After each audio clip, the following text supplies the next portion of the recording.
வாசிக்கும்படியாக தெரிந்து கொள்ளப்பட்ட வேத பாடம் சங்கீதம் 46ஆம் அதிகாரம் 1-11 முடிய. தேவன் நமக்கு அடைக்கலமும் பலனும் ஆபத்து காலத்தில் அனுகூலமான துணையுமானவர்.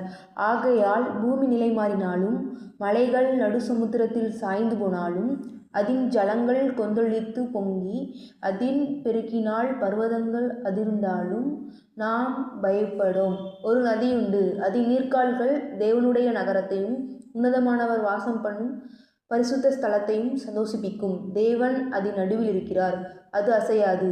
அதிகாலையிலே தேவன் அதற்கு சகாயம் பண்ணுவார். ஜாதிகள் கொந்தளித்தது, ராஜ்யங்கள் தத்தளித்தது. அவர் தமது சத்தத்தை முழங்க பண்ணினார், பூமி உருகி போயிற்று. சேனைகளின் கர்த்தர் நம்மோடு இருக்கிறார். யாக்கோபின் தேவன் நமக்கு உயர்ந்த அடைக்கலமானவர். பூமியிலே பால் கடிப்புகளை நடப்பிக்கிற கர்த்தருடைய செய்கைகளை வந்து பாருங்கள். அவர் பூமியின் கடைமுனை மட்டும் யுத்தங்களை ஓய பண்ணுகிறார்.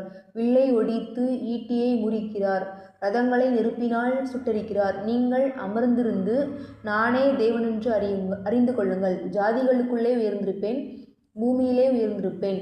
சேனைகளின் கர்த்தர் நம்மோடு இருக்கிறார். யாக்கோபின் தேவன் நமக்கு உயர்ந்த அடைக்கலமானவர். ஆமென்.